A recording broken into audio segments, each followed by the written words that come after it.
It is utter discrimination, and I never thought that I would see this happen in my life right now. Why are you trying to keep me in Canada if you don't like me so much? Property, this area, I've been instructed, no, this area is private property. You are on private property. I've lost family, I've lost friends, but I haven't lost my dignity. He is not our Prime Minister.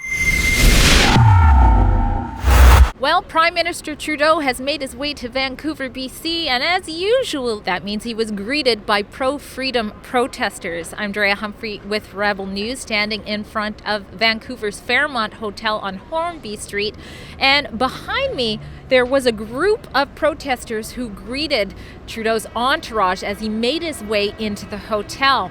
Now, of course, as usual, I did what you're supposed to do as media. I tried to apply to be on the media list and never heard back from Trudeau's censorship tribe. So I made my way into the protest to wait in the lobby for Mr. Trudeau to come in, and was asked to get off of the property. Here's a little clip of that. Can we wait for them out front? Yes, you can wait outside. I've been told by the property representative here that you're on private property, and they have asked you. Where does it end? The sidewalk. Trudeau came to give announcements about climate change, lowering our emissions. We've been very clear that we need to reduce emissions. The emissions that contribute to climate change are the focus of this emissions reduction plan. And after his stop here, he's going to be making his way to Williams Lake, BC, to talk about the unmarked grave sites that were located in the area. Let's talk to some of the protesters about why they wanted to be here today. I think it is ridiculous that people, based on personal health decisions they make, are unable to board a flight to see their family. My grandmother passed away last week. In Romania. I appreciate your condolences, and I'm simply unable to go to the funeral to join the rest of my family and be there with them. I was unable to go beforehand to spend any last moments and build those crucial last memories with someone very important in my life. So many of us are essentially prisoners here.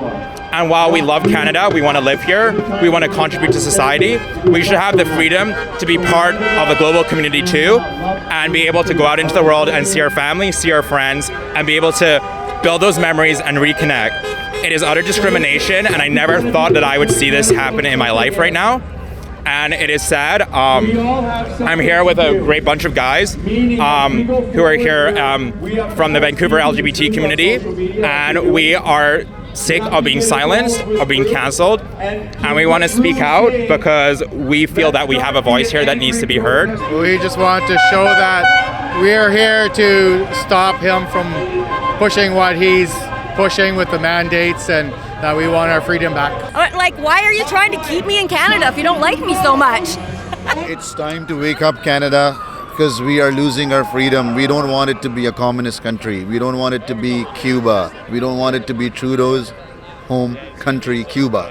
To tell the world about how we think of Trudeau. He's basically a puppet, and he is trying to control Canadians.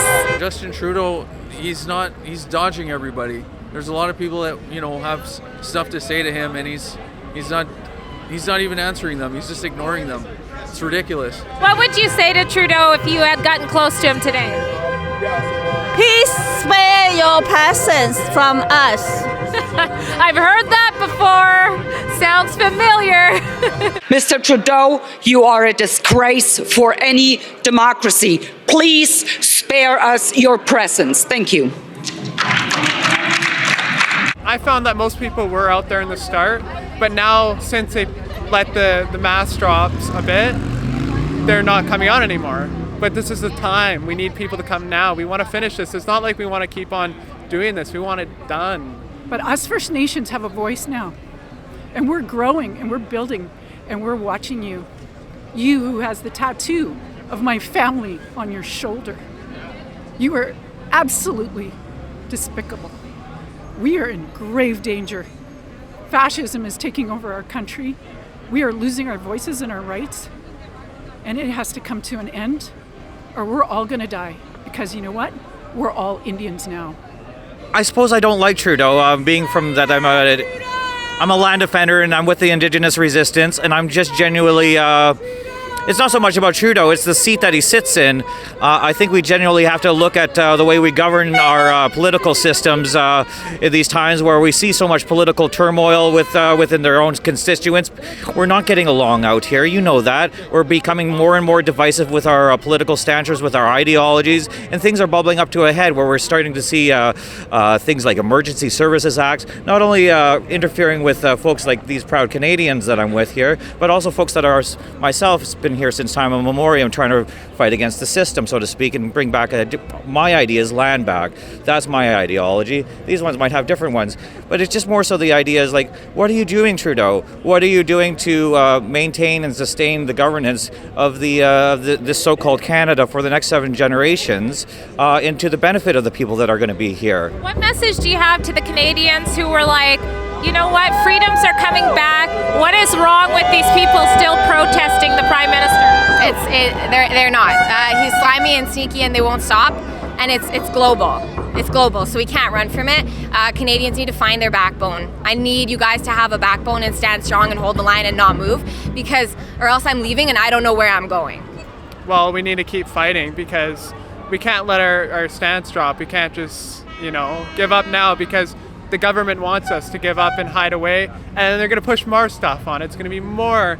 It's going to be the booster, then you need a 4th shot. The fact that he has put himself a majority so he can vote any bill into government now as they please by paying off the NDP. And I think that is him just using whatever he can necessary to hold on to power. As far as I'm concerned, 80% of the people don't want him in power. Nobody voted for him at the last election, so he needs to go, and now we have to wait another 3 years, unfortunately, unless there is something or some NDPs might change their mind. He talks about freedom. He wants to give freedom to every other nation in the world. Ukraine, okay, I am with them, but first we want freedom here, at home, first.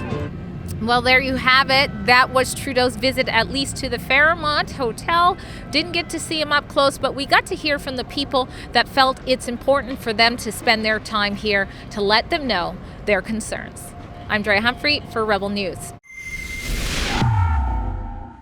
And if you appreciate that we bring you the other side of the story and we don't take a penny from Trudeau's government media bailout, then please consider supporting our journalism by heading to rebelnews.com/donate.